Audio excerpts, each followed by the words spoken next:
Olá, meus queridos, tudo bem com vocês? Aqui é o professor Val que está falando e nós vamos hoje fazer aqui um apanhado de informações acerca das tarefas, que a gente passou para vocês. A gente vai tentar explicar aqui alguma coisa que julgamos ser necessário para explicar a vocês, ok? A gente vai perceber, pessoal, que no Enem, é importante que se diga isso, se fala muito de ética e justiça. Então, ética e justiça, na filosofia clássica, elas eram juntas, elas andavam juntas, de mãos dadas. A ética e a justiça não eram dizeres contrários, mas complementares. Então, é por isso que a gente precisa desmembrar, né? A gente precisa colocar cada uma em sua esteira para que a gente possa compreender melhor. Chegando aqui na filosofia ética, a gente vai perceber, que a própria palavra etimológica no grego clássico vai dizer que a ética ela vem de ethos, que significa caráter, e ações individuais. Ao passo que a moral, que vem do grego mores ou morales, vem do latim, morales, ela significa costume. Então, veja bem, não esqueça disso, porque eu já vi muitas questões que pegam muitos alunos nesse particular. Não esqueça que a ética está no mundo individual, ao passo que a moral no universo coletivo. Ética é aquilo que eu faço na individualidade, porque ela diz respeito à individualidade de cada pessoa. O que é ético para ti pode não ser ético para mim. O que é certo para você pode não ser certo para mim. Por isso que ela está no campo da subjetividade, no campo particular. Já a moral, ela é coletiva. Por quê? Porque ela vem dos costumes da família, vem dos costumes da cidade, vem da doutrina, vem dos dogmas, enfim. A moral, ela diz respeito ao coletivo, ao convívio coletivo das pessoas. Então, se sair alguma questão sobre a diferença entre ética e moral, você logo vai perceber essa ideia entre as duas. Em relação à justiça, a gente vai perceber que justiça, vem de duas palavras, jus significa lei, ou seja, justiça, portanto, é o direito ou a promoção das leis. Só que a justiça hoje, o conceito de justiça hoje é diferente do conceito de justiça na época da Grécia Antiga, do grego clássico.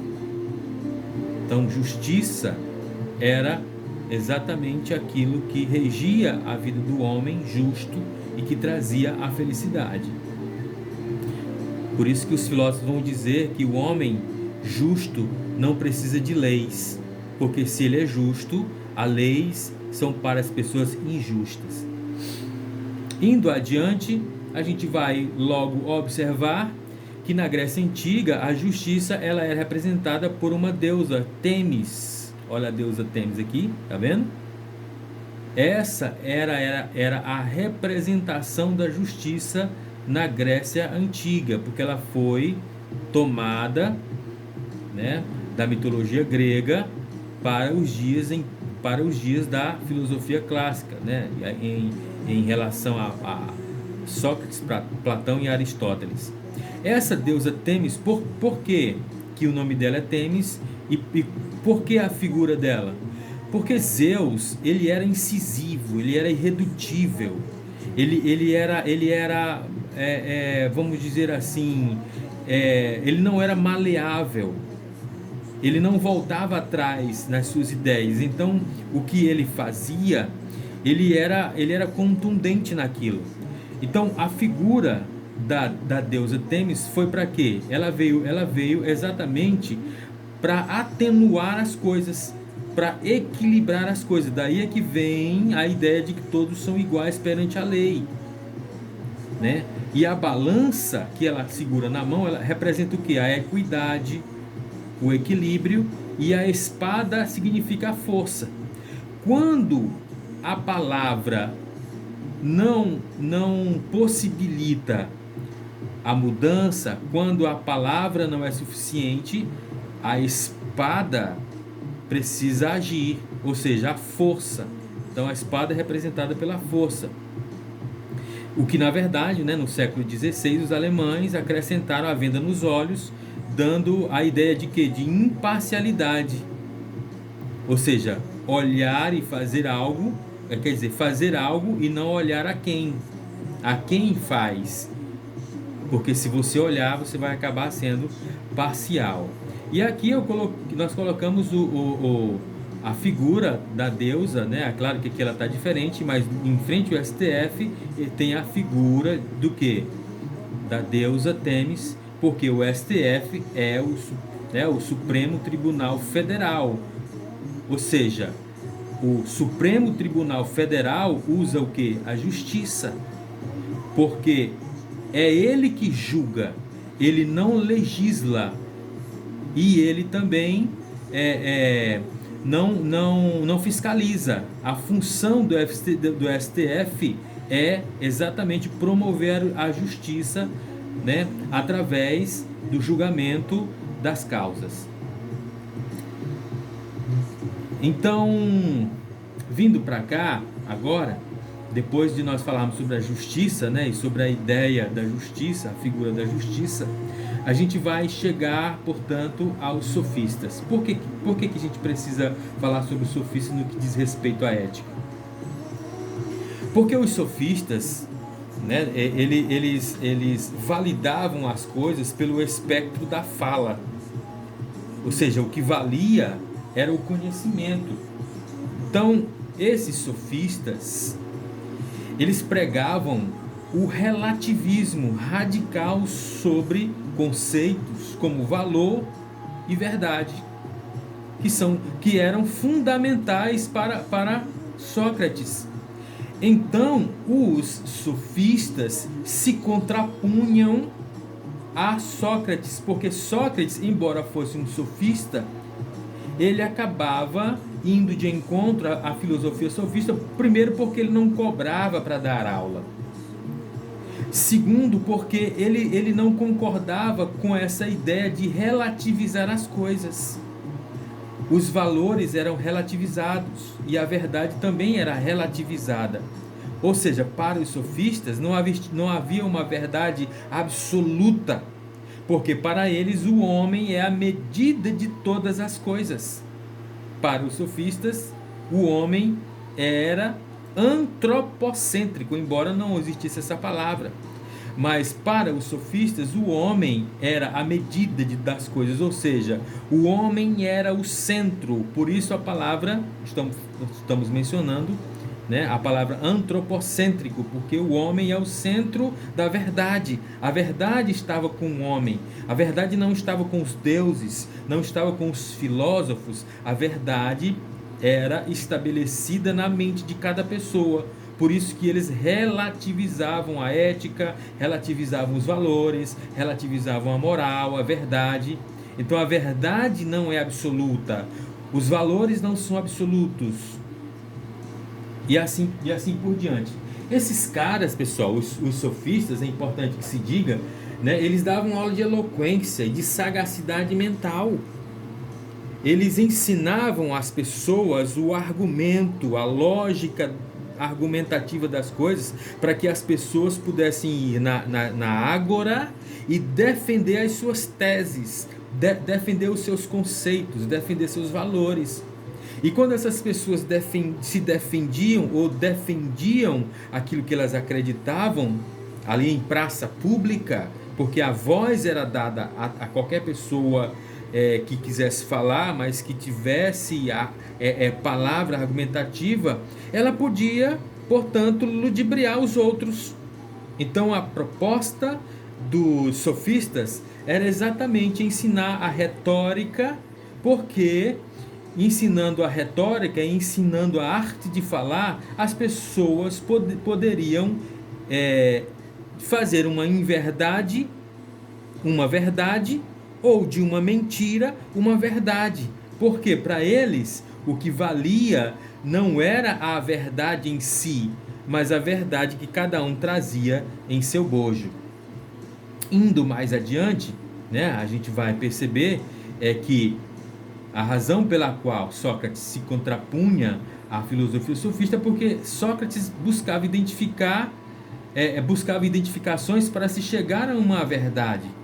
Então, ele tinha argumento para se chegar a uma verdade universal, uma verdade absoluta.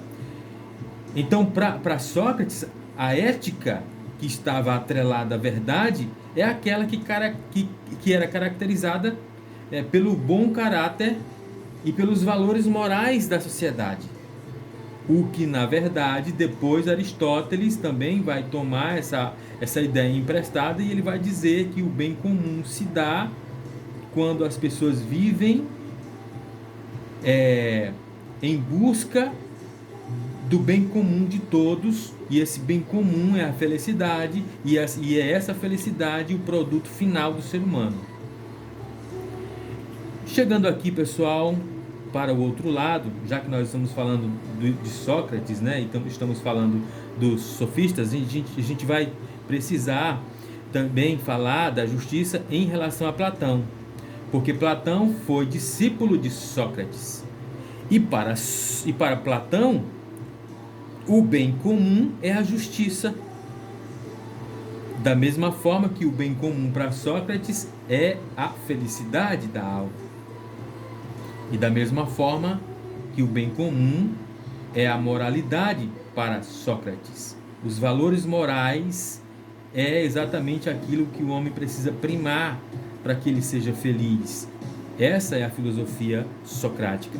Em relação a Platão, o que é que ele vai buscar? Platão, ele visa, né, a busca de conceituar a justiça. Por isso que Platão tem como princípio que a justiça é absoluta, é uma verdade absoluta, ela é absoluta para o homem, então toda ação deve ser justa ou injusta. Se ela é justa, o homem alcançou o seu ápice, a sua felicidade. Se ela é injusta, ele, portanto, será um homem infeliz, porque está cometendo a injustiça. É por isso que Platão ele vai partir do princípio de que a justiça é sábia, ao passo que a injustiça é ignorante. Em Platão, nós encontramos no livro A República, né, esse sistema: só poderá governar quem contemplou a ideia do bem. Pessoal, para Platão, Platão tem a ideia, né, de que só haverá equilíbrio no Estado se o Estado for governado por um filósofo. Por quê? Porque o filósofo conhece o sumo bem, porque o filósofo sabe o que é a justiça, porque o filósofo sabe o que é ética, porque o filósofo sabe o que é moral. Então ninguém melhor do que o filósofo para governar, para ter uma governabilidade racional, intelectiva. Por falar em sumo bem e em filósofo, a gente volta aqui para Aristóteles, no que diz respeito à ética. Sócrates, ele vai escrever um livro falando sobre ética. Ética a Nicômaco. E qual é a finalidade desse livro? A finalidade, né, do livro de ética, é claro que, dentre outras coisas, ele vai falar basicamente sobre a eudaimonia, que é a felicidade da alma. Olha só, para Platão, o homem feliz é quando o homem busca a justiça. Ele é sábio. Para Sócrates, a felicidade da alma se dá através da eudaimonia. Pessoal, eudaimonia, da mesma forma que eudaimonia significa felicidade, daimon, demônio, significa feliz. Então, uma pessoa que estava possuída de daimon, uma pessoa que estava possuída de eudaimonia, era uma pessoa que estava possuída da felicidade da alma. Aristóteles, portanto, fundamenta a tese dizendo: o homem é um animal político. Quando se fala de felicidade, quando ele fala de felicidade, ele também vai falar de política, porque ele vai dizer que o homem, ele é um animal político. Mas o que significa esse animal político? Porque polis, né, é o convívio dos homens dentro de uma cidade de forma harmoniosa, de forma social. Ou seja, Aristóteles aqui está fundamentando a sociabilidade humana, pessoal. Ele está mostrando que o homem, sendo um ser político, um animal político, ele está promovendo o intercâmbio social, ele está promovendo a sociabilidade humana na qual requer o quê? Aplicações éticas, entendendo, é claro, como uma ação prática. Ou seja, a felicidade pessoal para Sócrates, a felicidade da alma, não se dá de forma individual, não se dá de forma particular. A felicidade para Aristóteles se dá pelo princípio moral, que é a legislação universal dada pelo convívio da relação humana. Esse cara, ele está promovendo as relações humanas, o convívio entre as pessoas. Ele está dizendo que uma pessoa só será feliz se ela for um animal político, se ela promover a felicidade da alma, se ela buscar o bem comum de todos, pessoal. É só você, se você for pesquisar, você vai descobrir que aquela frase, uma andorinha só não faz verão, ela é de Aristóteles. E o que Aristóteles está dizendo quando ele constrói essa narrativa de que uma andorinha só não faz verão? Desculpa aí, pessoal. Ele está querendo dizer que as pessoas, quando andam de mãos dadas, elas são felizes juntas, ao passo que sozinhas elas se tornam deprimidas. Elas não alcançam a felicidade da alma. Ou seja, o sentido da vida é ajudar o outro. Não é tentar ser feliz em detrimento do sofrimento do outro. Portanto, o sentido da vida é, sobretudo, a felicidade de todos para Aristóteles. Ok, pessoal? Então, gente, basicamente, a gente vai, nesse primeiro momento, ficar por aqui.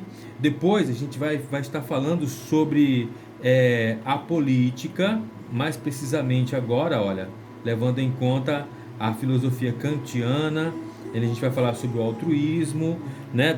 Do lado da justiça, nós vamos ancorar nossa mente no que diz respeito ao contratualismo, né?